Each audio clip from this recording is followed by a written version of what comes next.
Pessoal, na aula de música de hoje, vocês vão pegar esse texto aqui, ó, que vocês foram buscar lá na escola, certo? Pra gente explorar um pouquinho dele. Esse texto fala sobre a história da Jovem Guarda, certo? Então, a partir da década de 1950, o cenário cultural brasileiro passou a vivenciar tempos de impressionante efervescência, em virtude da popularização dos meios de comunicação e do contato com manifestações de outros países. A juventude brasileira experimentava novas formas de expressão, que os inseria enquanto agentes ativos de sua cultura. No campo musical, o rock and roll caía no gosto de vários jovens que se identificavam com as músicas e as letras de Elvis Presley, Chuck Berry, Beatles e Rolling Stones. Essa nova sonoridade experimentada motivou diversos jovens a reproduzirem esse novo gênero, com letras ambientadas em cenários urbanos brasileiros. Novos cantores e bandas apareciam na cena musical da época, como os Reis do Iê Iê Iê, embalados pelo som das guitarras elétricas e do ritmo ditado pelas baterias.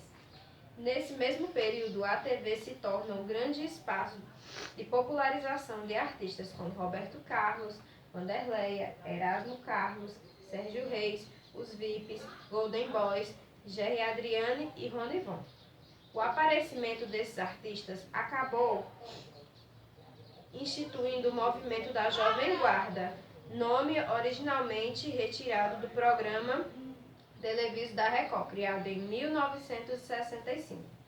Um dos fatores que possibilitaram a ascensão desses novos grupos e cantores da TV foi o espaço deixado pelos clubes de futebol, que haviam proibido a transmissão televisa de suas partidas.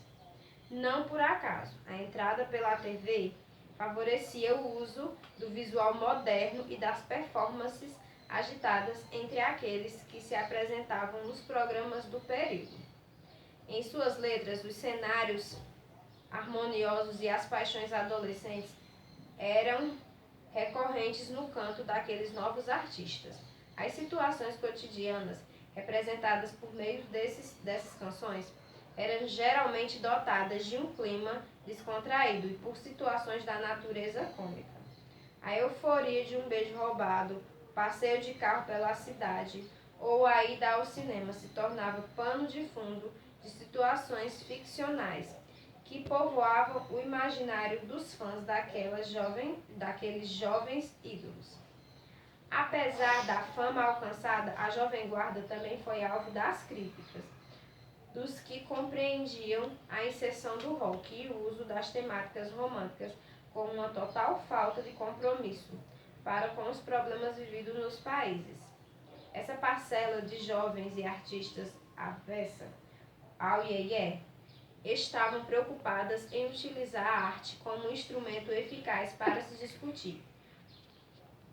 Muitas vezes, os membros da Jovem Guarda eram desvalorizados pelo tom alienante de suas canções. Essas disputas ocorridas entre os engajados e o pessoal da Jovem Guarda chegou a estabelecer uma disputa de audiência nos meios de comunicação da época.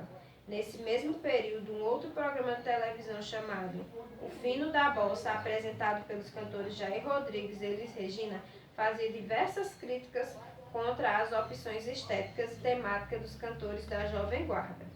De fato, essa disputa demonstrava a grande efervescência cultural do cenário musical brasileiro durante a época de 1960. Com o passar do tempo e o amadurecimento do público fiel à Jovem Guarda, muitos de seus artistas aventuraram em outros campos da música. Essa situação pode ser vista através da carreira de Roberto Carlos, que nas épocas seguintes se transformaria em um dos maiores representantes da música romântica no Brasil. Então, pessoal, como vocês puderam ver aqui nesse texto que conta um pouco da história da Jovem Guarda, né, fala dos problemas, né, que surgiram aqui nessa época, porque nem todos eram a favor da Jovem Guarda pelo estilo como eles cantavam, pelo estilo como eles se vestiam, certo? E também porque foi, eles pegaram na questão do rock nacional, que já era, assim, pegaram as bandas que eram lá, bandas americanas e tudo, e eles transformaram de forma brasileira, né? Então, teve gente que não gostou, se pôs contra, né? E até como surgiu o programa da Jovem Guarda na televisão, criaram outro programa para atacar, né? Atacar com palavras a Jovem Guarda, certo, pessoal? Então, muitos cantores dessa época que foram citados aqui, muitos deles, eles não cantam mais o estilo do rock, certo? Mudaram. Como aqui citou até o caso do Roberto Carlos, que hoje em dia ele é um dos maiores cantores brasileiros e ele canta o estilo que ele está cantando, o estilo romântico, né?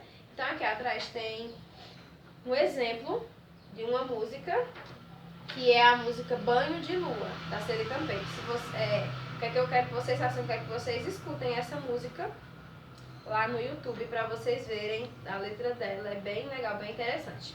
Pessoal, na tarefa de casa de vocês, eu vou colocar algumas questões falando aqui, certo? Sobre a história da Jovem Guarda. Então, pessoal, essa é a nossa aula de música de hoje.